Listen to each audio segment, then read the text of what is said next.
ಇನ್ನು ರಾಜ್ಯ ಸರ್ಕಾರದ ದ್ವೇಷ ಭಾಷಣ ಬಿಲ್ ಈ ಬಿಲ್ ಇವಾಗ ರಾಜ್ಯಪಾಲರು ಮತ್ತು ರಾಜ್ಯ ಸರ್ಕಾರದ ನಡುವಿನ ಸಂಘರ್ಷಕ್ಕೆ ಕಾರಣವಾಗ್ತಾ ಇದೆ.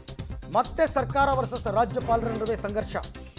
ದ್ವೇಷ ಭಾಷಣ ಬಿಲ್ ರಾಷ್ಟ್ರಪತಿ ಅಂಗಳಕ್ಕೆ ರವಾನಿಸಿದ್ದಾರೆ ಗವರ್ನರ್. ಇವರು ಅದಕ್ಕೆ ಸೈನ್ ಮಾಡಿಲ್ಲ.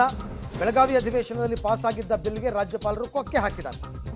ದ್ವೇಷ ಭಾಷಣದ ವ್ಯಾಖ್ಯಾನವೇ ಅಸ್ಪಷ್ಟವಾಗಿದೆ ಅಂತ ರಾಜ್ಯಪಾಲರು ಹೇಳ್ತಾ ಇದ್ದಾರೆ. ಮಸೂದೆಗೆ ಒಪ್ಪಿಗೆ ಕೊಡದಂತೆ 40ಕ್ಕೂ ಹೆಚ್ಚು ಮನವಿ ಬಂದಿರೋದ್ವರೆಗೆ ಉಲ್ಲೇಖ ಮಾಡಿದ್ದಾರೆ.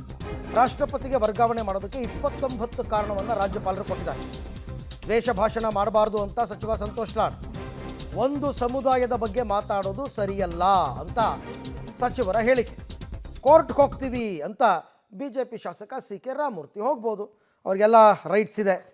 ರಾಜ್ಯಪಾಲರು ತಮ್ಮ ವಿವೇಚನೆಯನ್ನು ಬಳಸಿ ಈಗ ಅದನ್ನು ರಾಷ್ಟ್ರಪತಿ ಅಂಗಳಕ್ಕೆ ಕಳಿಸಿದ್ದಾರೆ, ಅವರೇ ತೀರ್ಮಾನ ಮಾಡಲಿ ಅಂತ.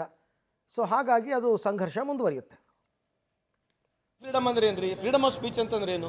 ನೀವು ಏನಾರ ಮಾತನಾಡ್ಬೋದು, ಆದರೆ ಯಾರ ವಿರುದ್ಧವಾಗಿ ಅವರಿಗೆ ಜಾತಿ ನಿರ್ಣಯ ಮಾಡ್ತಕ್ಕಂಥದ್ದು ಒಬ್ರಿಗೆ. ಮತ್ತೆ ಈಗ ಮನೆ UGCನಲ್ಲಿ ತಂದ್ರಲ್ಲ ಇವ್ರು ಬಿಲ್ಲು, ಏನು ತಂದ್ರೆ ಇವ್ರು UGCಯಲ್ಲಿ ತಂದಿರೋದು? UGCಯಲ್ಲಿ ತಂದ್ರಲ್ಲ ಬಿಲ್, ಏನು ತಂದಿರೋದು? ಅಲ್ಲ ತಂದ್ರೆ ಏನು ಅಂತ ಹೇಳಿದ್ದದು, ಏನು ತಂದರು? ಅದಿತ್ತು ಆಲ್ರೆಡಿ. ಆರ್ಟಿಕಲ್ 16, 17 ಮೊದಲೇ ಇರ್ತದೆ. ಅದನ್ನು ಮತ್ತೆ ಪುನರ್ವಚನೆ ಮಾಡಿ ಅದು ಈಗ ಎಲೆಕ್ಷನ್ ಬಂದಿದೆಯಲ್ಲ ಅದಕ್ಕಾಗಿ ಮಾಡಿರ್ತಕ್ಕಂಥ ಒಂದು ಸ್ಟಂಟ್ ಇರಲಿ. ಏನು ಅರ್ಥ ಏನು? ನಮಗೆ ಅವ್ರಿಗೆ ಏನು ವ್ಯತ್ಯಾಸ ಇಲ್ಲ. ನಮ್ಮ ಏಟ್ ಸ್ಪೀಚ್ನಲ್ಲಿ ಏನಿದೆ, ನೀನು ಬೇರೆ ವಿರುದ್ಧವಾಗಿ ಮಾತನಾಡಬಾರ್ದು.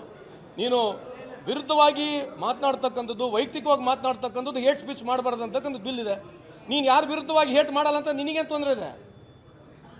ಹೇಟ್ ಸ್ಪೀಚ್ ಅನ್ನೋದೇನು? ರಾಜ್ಯಪಾಲರು ಏನು ದ್ವೇಷ ಭಾಷಣ ಏನು ಈ ಬಿಲ್ಲನ್ನು ಕಳಿಸಿದ್ರು ಸರ್ಕಾರ, ಇದನ್ನು ರಾಷ್ಟ್ರಪತಿಯರ ವಿಮರ್ಶೆಗೆ ಬಿಟ್ಟಿದ್ದಾರೆ. ಕೆಲವು ಪಾಯಿಂಟ್ಗಳನ್ನ ಕೂಡ ಹಾಕಿದ್ದಾರೆ. ಇದನ್ನು ನಾವು ಕೂಡ ವಿರೋಧ ಪಕ್ಷದವರು ರಾಜ್ಯಪಾಲರಿಗೆ ಮನವಿಯನ್ನು ಮಾಡ್ಕೊಂಡಿದ್ವಿ.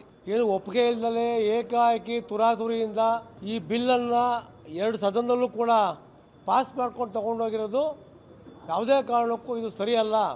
ಯಾವುದೋ ಒಂದು ಧರ್ಮದ ವಿರುದ್ಧವಾಗಲಿ ಯಾರೋ ಒಂದು ದ್ವೇಷದ ಭಾಷಣ ಅಂತ ಯಾರ ಮೇಲೆ ಮಾಡ್ತಾರೆ? ಆಲ್ರೆಡಿ ಇದು ಏನು ಸಂವಿಧಾನ ಅಡಿಯಲ್ಲಿ ಇದು ಬರುತ್ತೆ, BNS ಅಡಿಯಲ್ಲಿ ಕೂಡ ಕಾನೂನಲ್ಲಿ ಕೂಡ ಇದು ಬರುತ್ತೆ.